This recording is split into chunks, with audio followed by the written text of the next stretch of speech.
Hello, my name is Leandra Ho, and this is my senior capstone project. I'm also in DSVA. So, throughout my investigation, I've asked a lot of questions revolving my identity, um, and how I'm mainly an introvert in a society that I believe doesn't necessarily celebrate those kinds of qualities. So, with that in mind, my investigation question is solitude allows me to reflect on the duality and balance of my emotional and physical being. So, how do I show personal growth through relationships and the lessons learned? So, throughout my exploration, I've researched many artists, but the one that stood out to me was Nadaline Pierre. When I went to Texas a couple years ago, I visited her exhibit, and her work just really stood out to me. She's a contemporary artist that um, focuses on very intimate details and themes, and most of her pieces are about religious concepts, and they showcase a lot of figures and magical creatures alongside these vibrant, strong, bold colors. So what really stood out to me was her use of color and symbolism, and the mood that she conveys in her art is very similar to the mood that I want to convey in mine. My second source of inspiration is actually from a film that I watched when I was younger, uh, but recently it's become one of my favorite movies ever.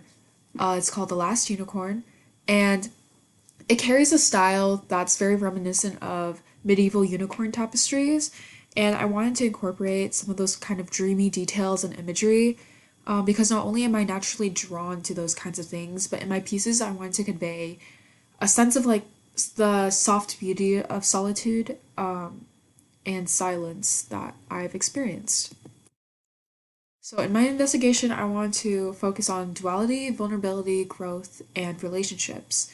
And I asked myself a lot of these questions, and I concluded that all of these things that I wanted to focus on were required for me to face when it comes to combating loneliness and finally reaching a sense of solitude. So there were many questions that eventually led me to my main question, which include how does solitude develop over time and how can I show that through a duality? How does body language look in relation to relationships? What do certain aspects symbolize? How do I cope with heartbreak? How does that relate to solitude? Why is change uncomfortable? How can I visually represent my difficulties with asexuality? And mainly, what does human connection mean to me? So, for the first couple of pieces, I explored Micron, and I mainly wanted to focus on my line work and depth. So, for my first piece, I wanted to showcase the feeling of loneliness when it comes to my culture. Both of my parents are from Vietnam, and although they've taught me everything about the culture and attempted to teach me the language, I somehow feel disconnected and isolated.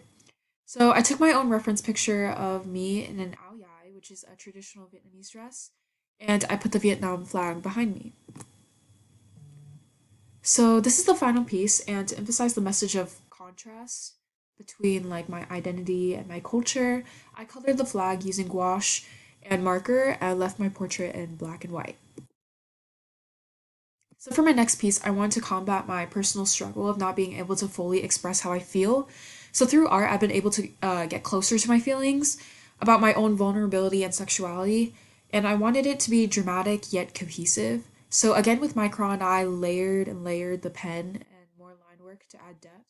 I used a matte black marker for the shapes in the hair to show a sense of boldness compared to the complicated body and skin. And I concluded that isolation is a sad and quite depressing concept, but I wanted to combat that kind of vision, and I wanted to show comfort through the many different versions and angles of myself. So, this is the final piece. Recently, I've been working with acrylic, and these pieces have really helped me discover myself and my own definition of solitude. So when I first started, I knew I wanted to work on a wood board, and in these pictures, I tried painting on a raw board versus the one with gesso. So the one on the left is the raw one, the one on the right is the gesso. I really liked the natural tint better and started sketching out my ideas. With this piece, I wanted to use a more graphic details and design to emphasize, again, this bold burst and bold nature of growth. So I used a lot of geometric shapes and tried to use brighter colors. This was very much out of my comfort zone, because with many of my prior paintings, I usually stick to a more like duller color scheme, which usually conveyed a sense of sadness that became the very thing I wanted to defeat. So this is the final. It's about being taken advantage of, but growing from that experience of becoming a new, stronger, and brighter being. For my next piece in acrylic, my process was very similar, although this was my first time painting skin tones with acrylic, so there was a lot of trial and error, especially with the saturation values and like different skin. In the second picture in the middle, I show the process of me doing an acrylic wash for the first time, and it definitely helped with my saturation, so that was something that I learned. Um, So it still felt very flat. So I added some pearl beads in place of the ones that I had painted onto the board, like around the figure. I used hot glue at first, but it wasn't the best option because beads kept falling off. But I specifically chose pearls because to me it represents a source of femininity and pure beauty. So with this piece, I focus on the duality of myself. With my experiences of solitude, I've learned that it's something that one must experience. Although loneliness is a term that's often negative, I wanted to turn it into a different kind of message. I wanted to convey that a sort of absence of others is a way to like truly connect with yourself. And with this third piece in acrylic, I felt kind of bored with the wooden board. I wanted to do something different, so I tried canvas board. The texture completely threw me off, so I decided to go back to the wood. The wood is a very smooth surface, so transitioning into this canvas board was kind of intimidating to me. Um, so here's some slides or a picture of the difference between the wood board on the left and the canvas on the right. And here's a close-up picture of me dry brushing. And this is the final. Again, I wanted to portray this beauty of solitude and to emphasize this idea. I used a lot of nature and engulfed it around the figure to carry a voice of like longing yet secure, which I believe is a pretty good definition of solitude. For my last piece, my friend wrote a poem for her senior project about our relationship dynamic. And to be brief, the poem is about how two girls handle pain differently, but how they connect through that. Um, I first sketched out my interpretation of the poem, so here's some progress pictures. With this sketch, I was told that using gold leaf would be an interesting technique for this piece, and I wanted to try something new, and because I wanted to emphasize this feeling of fantasy and possibly like a dreamy kind of feel into my pieces, I tried it out. And I painted the adhesive onto a canvas board to try it out, and it worked great without any paint underneath it. But when I tried to glue it onto my already painted piece, it would flake off and it didn't stick to the canvas at all. So instead of gluing down a whole piece of the gold leaf, I had to do it piece by piece, which took a lot of time. But it ended up giving this really spotty texture, which I eventually preferred more than the precise gold leaf that's portrayed in the right picture. So here's the final, and it's quite different from my past pieces because there's now a different character in it, and it isn't just like another figure or version of me.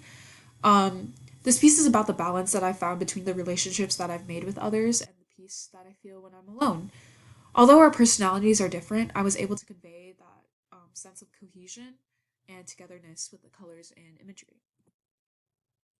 So, throughout my investigation, I've learned a lot about myself.